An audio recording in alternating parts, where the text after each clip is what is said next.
sparkly. I'm bubbly. And together, we're Mineragua. The fresh, sparkling water for those who are bubbling over with life. And crave new experiences. Are you thirsty for adventure, more laughs, and more excitement? With Mineragua in hand, it's easy to live life with sparkle. Just look for the glass bottles with tiny bubbles wrapped in blue. And you'll taste and feel the difference of Mineragua sparkling water. Mineragua, get your fizz. This is the men's room. Forget it, man, and get with the countdown. Shake this square world and blast off for Kicksville. The Trippers, the Grasshoppers, the Hit Ones, all gathered in secrecy and flying high as a kite. You're listening to the men's room with Miles and Thrill. Razor consultants are standing by. We'll take caller 9-844-999-HOLA, and you'll play Profile This in minutes. And we do have your headlines all the way 1 hour from now. First, quick check into Mike Hawk for some of the stories and headlines he is not working on. All right, believe it or not, one of the best ways to get over your ex is by getting it on with them, according to a new study. Oh, yeah. All right. The researchers say it gives you a real sense of closure, which can help you start to move on, and the people who have sex with their ex are less likely to be depressed. Okay. Listen, man, I mean, the one thing you wish you had done is have sex one more time. Yeah. Well, I don't care, whatever the breakup is, no matter the person, blah, blah, in the end, it's like, look at that booty. So, like, if you could agree to do it, like, right, move on. Move on. It's all good. 2 weeks ago, a drug trafficker in Spain. We just talked about this. Never mind. That's why I'm not working on it. Again, why are they giving both of us the same headline? Because one of us is going to work on it, Mike. And the other one isn't. You'd think they'd coordinate this a little bit better. Right. A man in Florida showed up to a pedophile sting last week, and he told the cops that he knew it was a setup. He went anyway because he thought it'd be cool to see one of those things in live action. And it's not even cool when you're not involved. No. Like, it doesn't make anyone happy to see this. You just feel gross. Plus, I'm pretty sure he was just trying to figure his way out of it. Oh, no, man. I knew it was a sting. I just trying to see you guys in action. He was arrested anyway, and he's facing felony charges. Well, the cops didn't buy it, huh? No. I knew it was a setup. Good thing some of them are so stupid. And you know what? I got to think, if you're a cop, right, just what people are willing to do, what they will respond to, social media, the guy in Spain, all kinds of Facebook posts like, thank you for making our job easier. But you know what? Like, if I'm a politician, like, it's putting people out of work. Facebook, our detectives literally don't have to do anything because you keep telling them what you did and where you are. I'm starting the Facebook force. When stores put out their Christmas stuff in October, it just gives people more of a chance to steal their Christmas stuff in October. A woman in Washington created a distraction at a store last week while a man shoved a bunch of ornaments down his pants.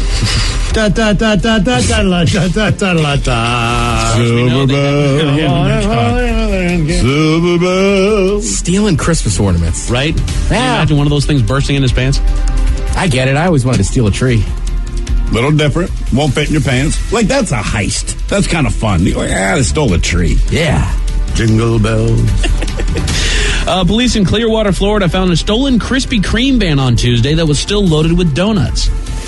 Why would you not take any of the donuts? Yeah, you'd have never heard of the story if it was. Yeah. Who steals a van full of donuts? It doesn't eat donuts. People that want a thrill ride, Ted. You can take a donut truck. I'm just saying, right. We got a Lamborghini and a donut Seriously, truck. where are you going to sell these damn things? You just walk up, knock on people like, who wants a dozen donuts? You know what you do? You walk outside and go, anyone want free donuts? Here's the thing. Police found the van, and the store's manager said, you can keep the donuts. He was trying to make a cop joke. I He guess. gave all the donuts to the cops? He did. Who then gave it all out to the homeless. Well, listen, that's a good day to be homeless.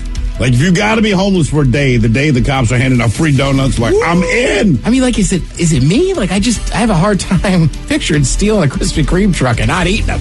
I mean, I got to think 3 or 4 cases are missing, right? That's what I'm thinking. All right. Had to be. Because after a while, it does get too sweet and too rich, and then you just can't keep it. Okay, Mike. I have one on each finger like rings. A single mother in England said she's, quote, very scared of Halloween because of her social anxiety. So she posted an ad to hire someone to take her 3 kids trick-or-treating so they don't have to miss out. She's willing to pay $65 an hour. Don't take your goddamn kids. Does she not have neighbors or friends? I guess not.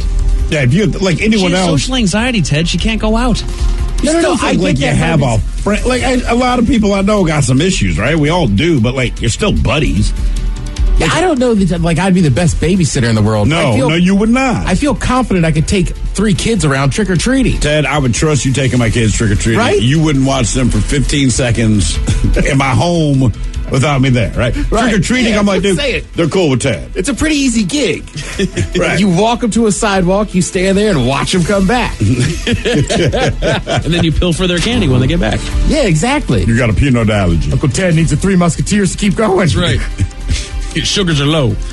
A new survey done in England found life costs an average of $525 or more a month after you have kids. More. Yeah, more a month. More. Yes, more a month. Hell yeah. More. It's a key word that I missed there. You can't even keep milk. You can't keep anything. You buy 8 gallons of milk, and in a day, like either all of the cats in the neighborhood, like they've gotten together to rip you off, or your kids drink too much. It is a ton of money. You know, they're like an ATM machine, right? Even when you want to get your own money, it still costs you money. Like, just looking at my kids cost me $3. You also realize, Mike, that like when you have kids, you might just get up in the morning, make yourself a quick piece of toast, and get out the door, then maybe get a salad at lunch or whatever. Yeah. Kids like eat a full Thanksgiving meal, every meal, 3 times a day. Like they sit down with toast and juice and cereal and milk and bananas in their cereal, and then when they got a lunch snack, they got a sandwich, you know what's weird, they got man? chips, they got cookies, they got But carrots, you they got still yogurt. don't. Right. I will still cut a banana, but if they you're not going to eat it. But I would. Like, I'll take a bite, and I'm like, man, that's good. But it never occurs to me to do eat it for actually you. a meal. Right. And then they get another meal at dinner, and then they want snacks after that. They're eating machines. Well, there you go. With hair. When When does that change, right? Because teenagers, I remember being a teenager. When you did start the same liking the thing. other sex, then you realize, I better start No, watching what I'm honestly, eating. you know what I think when it slows down? And I'm not just based on my own life that I remember is when you move out and you don't have as much money. Yeah, I was like an invasive species in the house all through my teen years. I mean, you ate everything. And then I had no money, and I ate ramen noodles once a day. It's kind of like fattening up for hibernate, like, hey, kids, fatten up now. There's going to be some lean years once you move out of mom and daddy's house. You know what I'm saying? It's going to suck. Yeah. When YouTube went down earlier this week, it led to a big traffic spike for It's got to be a porn place. Pornhub. Yay! They probably did it. Why? They both have videos. You can watch Alice in Wonderland there, too. It's a little different. Right, it really is. Director's cut. That's where some of the best ones are. their traffic was about 21% higher than the average night in an hour into the outage. It wouldn't you, I mean, and I know this sounds terrible, but I just assume that this happens on every level, right? So we got the midterm elections coming up. Russia hacked into the last one. They're doing their efforts to do it now, right? So this is, and we're not going to do anything about it. So if I am Pornhub, I am going after YouTube as much as I can. I'm trying to take them down. You know what I'm saying? Like, if I get business because they can't go to YouTube, I'm all over you. I'm on the attack. I think they attack everything. Pornhub? Well, they attack I think Netflix, Pornhub's they probably- attack Comcast. They attack everybody. All you need to do is just stop people from their normally scheduled day for 25, 30 minutes. And you're saying if you got nothing else to do, Pornhub sees a spike. There you go. You know what I mean? That's how it works. You do have something else to do. You know, I would say this. Here's the stat I would want to check. When the 2012, the Super Bowl, there was the power outage in New Orleans, right? Yeah. There was just no game for 45 minutes. There you go. I wonder if there's a spike. Right, honestly. I think they said that there was. Really? A ton of people's like, well, I guess Is that what we've become? I have nothing else to do. Hey, baby, I'm going to go masturbate. Guarantee you there was a spike in the stadium. There was, there was subliminal messaging too. 2 broke girls. 2 girls. All right. Two broke girls. Scientists just invented a new self-lubricating condom that works for, quote, 1,000 thrusts. I'm going to need 2 of these. So, I mean, what do they suggest I use it again if I'm like 250 thrusts deep and I'm done? I wonder if it's got a counter on it. If you need 1, 2, 3, 4, 5. If you need a self-lubricating condom, let me remind you, before you cook things in the oven, you got to preheat it. That's right. That's right. A man in Georgia robbed a Subway and got away, but came back for a dumb reason. What was that? I'll give you all the details 1 hour from now. Thank you, Mike Hawk. Headlines are on the way 1 hour from now. First, the game is... The Men's Room presents Profile This. And Stephen Throw-Hill, can you please tell everyone how Profile This is played? I sure can, Miles. It's a simple game where we share with you a real-life news story, something that happened right here on planet Earth. And as you listen to the story, based on the stereotypes you believe to be true of people and the decisions that people make, we'll ask you what it is you think makes a story a story. Hello, Scott. Welcome to the men's room. Hola. Hola. All right, Scott, you understand how this here game is played? I do, sir. Fantastic. Here is your story. There's dash cam video, and it shows an Uber driver having a disagreement with the couple, but the couple appears to be drunk. Now, see, they want the Uber driver to continue on to pick up somebody else, but the Uber driver, frankly, she's not interested. So the guy in the couple, he gets out of the car. It's fine. But the girl in the couple, she is not going to take no for an answer. So she finally opens the door to get out. But before she leaves, she throws 2 styrofoam boxes of tacos at the driver's head. Completely unnecessary, but that's what she does. So the guy, he then offers to help clean it up. But the driver, at this point, she's in tears thinking about all the money she's going to lose from not being able to take any more rides for the rest of the night because of the mess that his girlfriend made. It's a ridiculous story. It's stupid. All we have is the video. But the question is, do you believe that the offending couple, the taco-throwing woman, is black, white, Mexi, or Asian? Does it say where this is at? I don't know, man. Like I said, we just have the video from Uber. I mean, you can look in the car and clearly see what's going down. And what do my racial consultants think? I unfortunately know the answer to this one, Scott. So they're in the car. They're in the Uber, and as Uber are they at their destination? They're or at their destination. Yeah, but then she wants the Uber driver. Hey, man, we want to stay in the car, pick up this other person. The way Uber works, like until it's in the system, it's not going to happen, right? That's just the way. Right, you got to book the trip. But the couple is drunk, so this is being problematic in spite of this. So they become argumentative, and she's like, "Look, this is my car. This is what I got to do." You know, if you want to try to do this again, I can't guarantee I'll be the one to pick you up. But please, do we know any of the words that went back and forth? Like, I don't know. Is there any ask of a manager? Or? No, I mean, you can guess it, dude. Some drunk chick in the back of the car. She's feeling slighted. Drunk chick. They go back and forth. They're mad. And she finally does get out of the car, but she has leftovers in her hands. Styrofoam throws these things at the driver's head, and it happens to be 2 tacos inside of the styrofoam container. Leftover tacos, white. All right, Scott. I think I'm leaning that way, too. Leftover tacos, kind of angry and entitled over something ridiculous, drunk. It sounds kind of like a white thing. Okay, final answer, Scott? Final answer. All right, we're going to find out if she is black, white, Mexican, or Asian next. That was a tease. You are listening to the Men's Room Radio Network. This is the men's room with Miles and Thrill. All right, to profile this, we don't really know the exact location this went down, but it did go down in an Uber driver's car. The Uber driver, a woman, was politely asking the couple if they would exit her vehicle and that this was the stop that they had requested, and that's the protocol. That's just how it works. And the couple in the back, well, at least the girlfriend or the wife was not very happy with that. They had either some takeout food or leftover tacos. Either way, it was tacos in their to-go boxes. Yep. Which the woman threw and smashed the woman who was driving in the head with a couple times. She hit her with 2 different packages of tacos. Oh, there are 1-2. But the question was, did you believe that this woman was black, white, Mexican, or Asian? And Scott, basically you said, look, leftover tacos, feels entitled, sounds like a white chick. And... Oh, sorry. I mean, that's but you found a point on it, Mexi.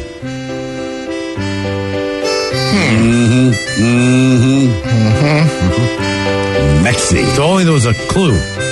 There's nothing there. No. Okay. Now for all TV news all the time, it is time for TV Time with Ted. And now, because your pathetic life is confined to countless hours in front of a talking box, Armageddon, the Men's Room presents TV Time with Ted. You know, my dad invented that move when he told the guy at the drive-thru, "I'll stay here all effing day." At the drive-thru. Yeah. Sir, I'm 16, man. I just want to finish my shift and go home. Pop the zit on my nose. It's hurting. So when you get to playoff baseball season, there's some weird things that happen. You might remember, oh, Christ, this had to be 15 years ago. There was a famous play, I think it's Red Sox Yankees, and Alex Rodriguez kind of slaps the ball out of the first baseman's hand or whatever. So he's ruled safe. Like, weird things just happen in playoff baseball, right? So, what else? You know what? I'm sure if you ever were a fan of the ball, oh, is that what you're laughing at? Yeah, every time, same time every day, the sun comes in and hits you right in the face. It's like shining right on. I know. It's amazing. One time I went to a festival and we got in the river and I sat right in one beam of light. They're just like, you look like a little chirrup. It's like, I am. I'm holier than thou. Anyhow. So then there was Jeffrey, what's his name? Jeffrey Mayer? Oh, the kid, Cubs, was it? No, Jeffrey Mayer was the guy that reached over against the Orioles and Tony Tarasco and stole a home run. There was the poor guy in Chicago years ago. So, like, leaning over the wall, touching balls, these things happen in playoff postseason baseball. Last night, the Red Sox and Houston Astros gave us another one. Altuve, right field, back there.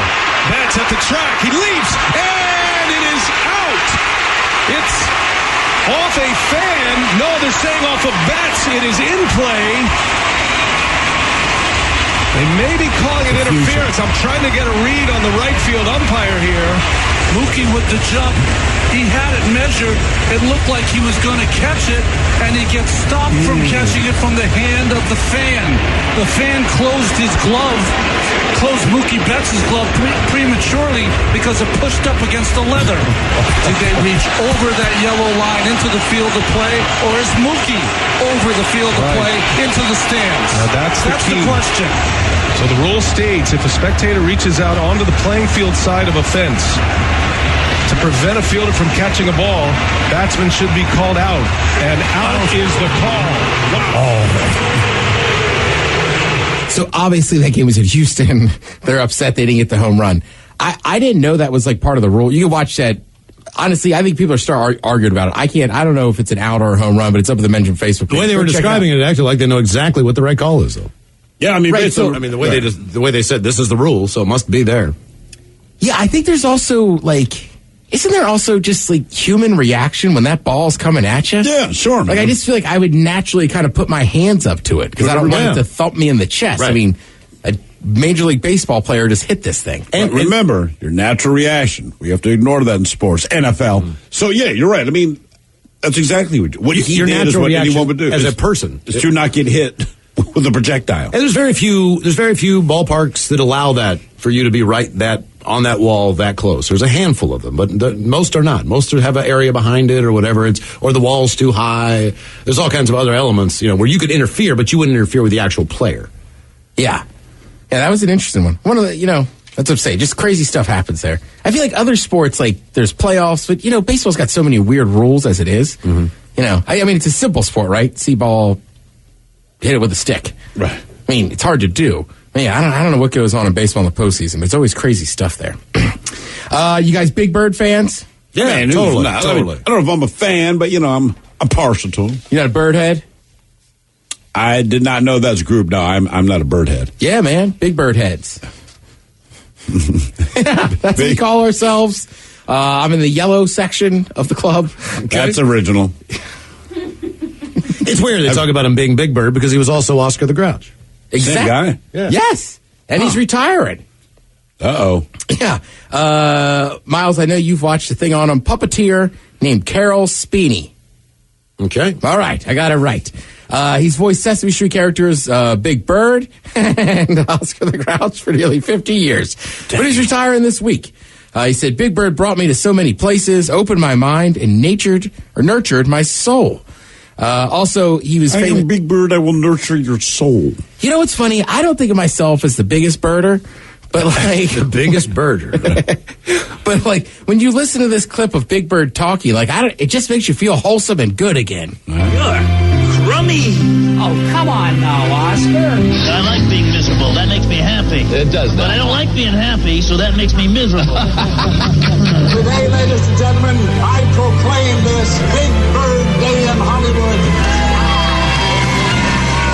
Well, hi, and welcome to Sesame Street. You're just in time. What's up, bitches? He sounds so innocent. He is. He's. You know what? There's a documentary about him called "I Am Big Bird." That's what that's from. And it was absolutely phenomenal to watch because here you have this guy, this character, and he is iconic around the world as far as children are concerned. So anytime Big Bird goes anywhere, random kids will run up and hug him. They're not afraid of Big Bird. Kids, I'm a germaphobe. But they're their scared of most giant things. Right, exactly, except for Big Bird. And the thing about him was he was in Big Bird. his mannerisms, everything about him. He was not only the voice of Big Bird. He was all up in there. I mean, he put on his back pants. in Studio 54, a lot of people were in He pulled up his feathers like anybody else does and went out and was the bird. And the weird thing about it was it's iconic and it's famous and all those things. As soon as he took that costume off, he just walked down the street. But, here's this guy who... Yeah, now he's just a guy. He's just a guy, and nobody knows who he is. And one of the craziest things, I told this story earlier in the office, it's gut-wrenching, was he's a puppeteer, too. So he's this guy, and he's got all these ideas, and he and Jim Henson collaborate, and they all just trying to form this troupe of just... Jim Henson's a Terp? Of guys, and they were all just passionate about doing this, and they were also burners, and you know what I mean? They wanted to do something educational and fun for kids, but and give them safe places to have discussions and all that stuff. But Jim Henson passes away. I want to say his funeral was at the National Cathedral. That makes sense. Because College Park, D.C. guy, he's an iconic guy. And Big Bird had to get up and do the eulogy. So that had to be a hell of a thing. So Big Bird goes up and does the eulogy, which, it's Jim Henson's funeral.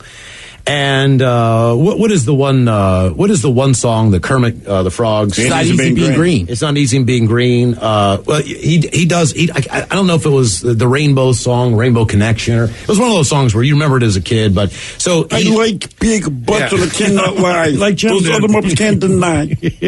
So he's singing at Jim Henson's funeral, and I guess inside the costume he's just bawling because it's his best friend. Sure. So his best friend's dead, but he still has to sing at the funeral and act like, oh, I'm happy, Big Bird. And it's just like, oh, God, that's horrible. Also, I get it's Jim Henson, but that would be surreal to see Big Bird giving a eulogy. Would you? I mean, it's the sad event, but on some level, I feel like I would start chuckling. Like, this is ridiculous. What planet do I live on? This is a serious thing. And here's Big Bird, who I'm intimately familiar. Maybe I shouldn't use that word. I am familiar with. Right? You were inside of Big. Just like this guy, you were in Big Bird too. That bird got around, man. It's a different time. But I mean, you're giving a eulogy. It was the 80s, bro. Free living. Met Freddie Mercury and Big Bird. Yeah, I mean, that would... The only thing I could compare it to, this is much happier, but I follow an English soccer club called Arsenal. So they weirdly have this gunner, the Gunnersaurus. It's a dinosaur because they're the Gunners. But it was just a kid wrote into a contest years ago, and they were like, all right, we'll use your dinosaur as the mascot. So then when he got married, Gunnersaurus showed up. All right. That's cool. What do you think about, man? You think about when that kid dies, does Gunnersaurus have to go give the eulogy? I don't know. It should. I just think as far as children's television is concerned, when they're making a movie about Mr. Rogers right now. Mm-hmm. I never liked it. There was Captain Kangaroo. I liked them, dude. There was a number of different shows, but I don't think... Romper Room, Zoom, Electric Company. I just don't think there's anybody bigger than Big Bird. I don't think as far You think he's bigger than Kermit? Well, I mean, yes, Kermit the Frog is huge. Don't get me wrong. I'm saying that just with that whole era of time, I think Sesame Street made more of an impact on a lot of people than I think than as far as Sesame Street, it's Kermit and it's Big Bird. Yeah. People like Oscar the Grouch. I know Elmo did his thing, but Elmo's new to Yeah. Everyone knows Bert and Ernie, but they weren't really anyone's favorite. You're right, like Big Bird somehow. Those were the big guns, man. Big Bird was the big gun. Bert and Ernie, man. Oscar the Grouch, Kermit the Frog. Yeah, probably. He was a big gun. I think he was more of a Muppet, though. Well, it's kind of like Winnie the Pooh. He kind of runs his roost, right? Tigger and Piglet, but Pooh's the guy. Yeah, he's the main guy. Kind of, though, man, but I don't know. I feel like... He's the guy not wearing pants in the family. Winnie the Pooh is like Mickey Mouse or Luke Skywalker. Or we know everything's supposed to focus on you, but among your group of peers, you're the least popular. People dig Tigger. People dig Piglet and all... Winnie the Pooh was there, we get it, but you're like, yeah. He's like a Pillsbury Doughboy. Right, you're just kind of there and you're being an idiot. You do the same crap all the time. Like Snoopy. Now, Snoopy saves that ass. You think so? Look, dude, right, everyone does the same goddamn thing. Snoopy is always down. Again, the Thanksgiving special. I would just say this. They asked Snoopy, first of all, bad idea to ask your dog to prepare Thanksgiving dinner. If you do ask your dog and he doesn't do a good job, I think perhaps you should treat them better than they treated Snoopy. Because he is a dog. Mm-hmm. But he made them buttered toast, jelly beans, and popcorn, right? And they were pissed off, and in the end, the day is saved because they go to Charlie Brown's grandmother's house. After they leave, Snoopy Woodstock go back to the doghouse. Dude, he hooked up a turkey, stuffing, he had pumpkin pie. It was unbelievable. Yeah, he just didn't want to give them the good Hell no, he wasn't going to give it to them. See, that's what I'm saying. Snoopy, much better. You're right. But I will say again, if you ever go to a Disney park and Mickey is there, it's like meeting a head of state. You can't help it. It's amazing. I don't know why kids like him. There's no reason to dislike him. But comparatively to the other characters, how much they use the other characters and all things Disney, he seems to do the least. But it took my daughter to whatever the hell it's called, Disney on Ice a couple of years ago. And they slowly introduce all the characters that'll be there. And the kids are, yay, there's the Frozen people. Yay, there's Cinderella. Yay, there's this. So I forgot that Mickey Mouse even exists. But so all the characters are out there. And the last thing they did, like this cover drops or whatever the hell it is, and it's Mickey and Minnie.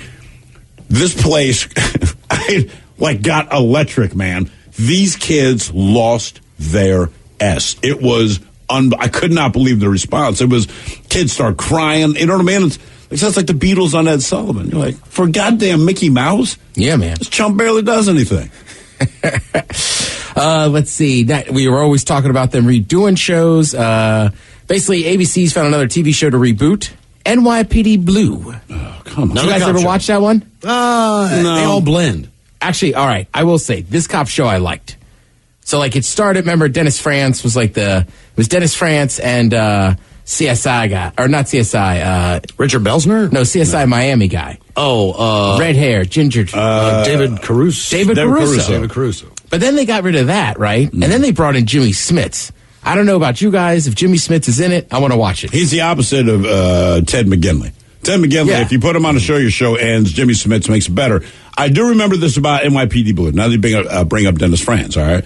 They were like, there's a big controversial episode. The big thing you heard about was that on this episode, for the first time on network TV, you're going to see someone's ass. And it's Dennis Franz. And I'm like, are we upset because network TV is showing an ass, or that the first ass that network TV has chosen to show is Dennis Franz? Do you remember what Dennis Franz looks like? It was kind of weird. Nobody wanted to see his ass. I'm like, so what are they mad about? Like, wait, is it that we're showing ass or that we're showing his ass? Because, if I'm an exec, hey, can we show anyone else's ass on that show is a step in the right direction? Anyone. It could be Estelle Getty. Show her ass before you show Dennis Franz's ass. The sequel will be about actually Dennis Franz's character, Sipowitz's son. Sipowitz. Theo, right? Sipowitz. Mm-hmm. I sweat when I eat. Anybody that sweats in my family when they eat, they always bring that up. So it'll be about his son. You remember NYPD Blue originally ran from 1993 to 2005 on ABC, because after they got rid of Jimmy Smits, they brought in Rick Schroeder. Oh, and then I want to say... he was Rick. Then he was changed to name. And it might have finished with Mark Paul Gosselaar. Wow. I mean, they revived some careers. So many Rick detectives. Schroeder. Hey, I'm Steve Wonder now. During its 12 season, 261 episode, it won 20 Emmys. Wow. Okay. Yeah, that's pretty impressive. For the grossest ass ever shown on network television, Dennis Franz, ladies and gentlemen, Dennis Franz. He started a category you could have now on the Emmys. Biggest ass on TV. Yeah, but the difference is that was before HD. He's a trendsetter. If they'd shown that ass in HD, I think the complaints would have been through the roof. Mm-hmm. I saw every crater. I can see the pimples. Ingrown hair. Yeah, nobody wants to see that. I got a hairy bum. You don't want to see it. No. Take my wife for it, mate. Right. Keep your jeans on. Orange is the New Black. One of Netflix's first big series. They've announced that that's coming to an end after this upcoming season. 7th season will be its last. That show's been nominated for 19 Emmys. It's won 4. I remind you, NYPD Blue won 20 of them. Just saying. Didn't win any Golden Globes, but nominated. You know what? That's one show I haven't gotten into yet, but people that like it swear by it. What's that? Orange is the New Black. Yeah, I've heard nothing but good things. It's about a women penitentiary. Right. Or women's penitentiary. No, just one woman. One lady in the whole place. I'm the only bad lady in town. I think that's what they did for Martha Stewart. Solitary confinement. We've heard a lot about Roseanne and then the spinoff, The Connors. It probably could have used this earlier for No S. It pretty much got the same ratings it was. Yeah. It had Roseanne when she came back was a massive ratings thing, but also she had been gone for I don't know how many years. So that was or being off the air for 21 years. So that initial number was massive. But honestly, by the end of the season, it had gone down. So the Connors basically just picked right back up where the show had left off. Yep. Now you have to wonder, is this going to drop off too? Is this initial excitement just because people want to see what it is? But it was good. I'm with you. And I still say, like, you still have the same writers. You still have the whole entire, same thing. It's like we were saying, right? Like The Office. Like, Steve Carell left. Right. And basically the show, kind of centered around him. But I don't know. I still think the Connors will be fine. Honestly, you know what? I just want the show to do well because Roseanne Barr seems like she's kind of losing it, and I like it. And she always has. Yeah, like she's always like that's. This doesn't seem any crazier. This is not shocking, right? And it's just weird to me now, as it seems like the audience she pisses off like used to like her, and then the audience that used to hate her now they like her. Right, and that's just how we do everything. Well, it's kind of like the flip flopping with Kanye, right? Like the dude's always been crazy. Mm-hmm. Well, yeah. Right, and now it's just slip him an Ambien. Let's see what happens. Now he just talks. Talks a lot, man. Uncle Tommy. Yeah. Thank you, Ted. We appreciate it. All right, Mike's got your headlines coming up here in just a few minutes. You are listening to the Men's Room Radio Network. The Men's Room returns with Miles and Thrill. Now, let's see what's happening in the real world. All right, here we go. Man robs a Subway restaurant, then comes back because he forgot a sandwich, and then he gets away. Meanwhile, in Massachusetts, a whale-watching boat sees a 20-foot great white eating a whale in Cape Cod Bay. Scientists note that antidepressants in water now making fish horny as hell. Nebraska hopes new slogan, honestly, it's not for everyone, somehow goes over well. A Texas man robs a convenience store and runs out with 5 cases of Bud Light in his hands. It is time for your headline. Now, it's time to hit the headlines. Here's Mike Hawk. On our top story, we go to Georgia, where a man robbed a Subway while waiting for his sandwich. While he was waiting, the man jumped behind the counter and demanded that they open the register and give him the cash. After fleeing the restaurant, the man realized he had left his sandwich there, and he went back to retrieve it. What do you think? Let it go, What do you man. think you got? Philly cheesesteak. Have you tried the Chipotle cheesesteak? Oh, it's fantastic. Not the cheesesteak, but I love their Chipotle sauce, man. Okay. It's great. I feel like I like the meatball and the tuna. Both great choices. Yeah, I usually go meatball, but either way, not so good that I'd go back to get it if I had just robbed it. I go Classic Club. All right, gentlemen, another news that has happened again. It's time for another case of bad parenting. Yeah! All right, nice and short. I got another one. All right. A 62-year-old woman was arrested after an 11-year-old in her care started a house fire after being left alone.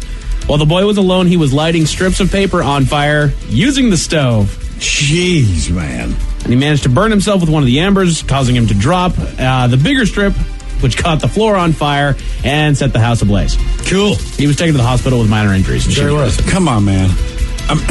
It doesn't really say the relationship between her and him. Doesn't matter. I'm assuming, look, the reason it doesn't matter to me is I'm just making the assumption that she was supposed to be watching the kid. The kid was not taken there to watch her. Correct. Right. Correct.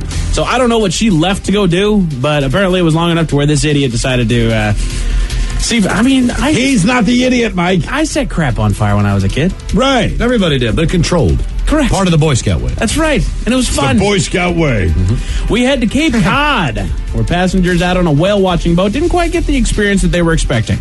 While out on the water, passengers were, quote, in complete awe when they witnessed 2 great white sharks dining on a dead finback whale. It was just laying there, belly up, just floating in the water, and they were chewing on it. Ooh. A marine biologist on board was actually aware of the floating animal and was asked if he could document the animal on its way out onto that whale watch. And that's when he saw it being eaten out there. Listen, it's a memory that will last. I think we can all go, hey, kids, remember when we saw a shark eating the whale? They said the shark was minimal 18 feet. Yes. Huge. And isn't that minimal. nature? Like, you go on a whale watching tour to see nature. Like, Yeah, but you go to watch whales jump out of the water, Ted. But they live in the same water that the sharks live. Yeah. Some people thought that would have been a cool added bonus. Some people. They're still going out to see the whales. Charles Manson. This was just on the way. This was just on the way. They wanted to document it. That's right. So they still went out and did whale watching. Right. This was just this was like a little port of call for an hour or two. Thought that they'd see a dead whale floating out there, not freaking nature being. Are you kidding me? I'd rather go see a feast. I would charge you more. I'd pay for a feast, man, before I pay for that. Take me there. Right, like you paid to see whales. Right. I added in great whites. It's another $20 or I'm pushing you off the boat. You didn't add in great whites, Ted. You added in great whites freaking feasting on one of these beautiful animals that you wanted to go see. The whale was Another already dead. $120. The whale was already dead. I'm just saying. That's what happens A in lot of the nature. people didn't know that. Yeah, they did. No, they didn't. They told them what they were doing. I've been on these whale watching tours in Cape Cod. They serve food on there, so why can't the shark eat?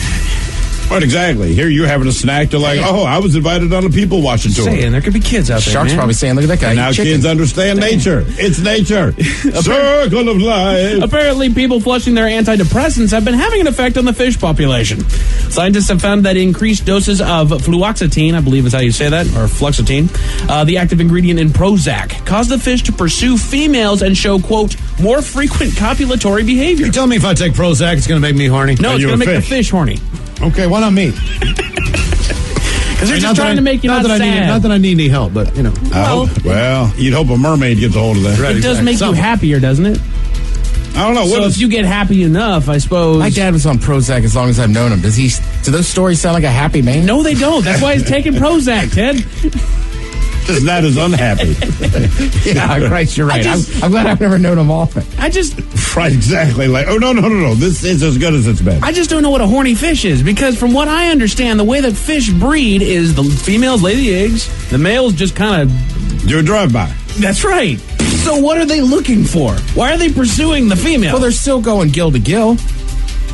Yeah. Gill to gill. Gill to gill. Face to face. Well, look, man. Gill to gill's like making out for a fish. But being horny doesn't mean you get laid. If you're not getting laid, you masturbate. So even though they're still in the swim by, it's still kind of a point, man. Flowing by. Right, like. Police in Texas are on the lookout for a man that definitely intends to party. The man was caught on surveillance footage running out of a convenience store carrying 5 cases of Bud Light. They're asking anyone with information to give him a call. No one's called. The people with information already drank them at the party he showed up. It's 5 cases of light beer. That stuff's gone. I don't know how you can grab 5 cases. The man looked like he was struggling. Nah, actually, no, he didn't. He didn't look like he was struggling at all. He looked like he just freaking powered out with those dadgum things. Hell yeah. But that's an awkward freaking carry to run out of a convenience store with. Not his first time. Probably not. It hasn't been long since Canada legalized marijuana, but there's already a story of someone being stupid with it.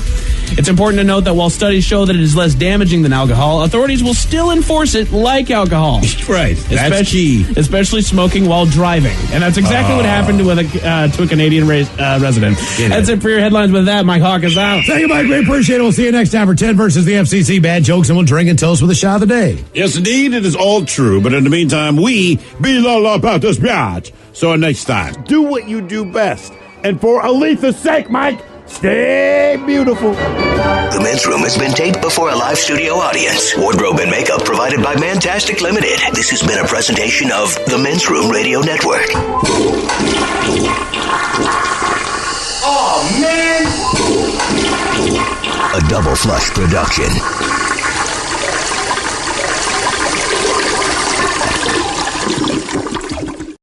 Sparkly. I'm bubbly. And together, we're Mineragua. The fresh, sparkling water for those who are bubbling over with life and crave new experiences. Are you thirsty for adventure, more laughs, and more excitement? With Mineragua in hand, it's easy to live life with sparkle. Just look for the glass bottles with tiny bubbles wrapped in blue. And you'll taste and feel the difference of Mineragua sparkling water. Get your fizz.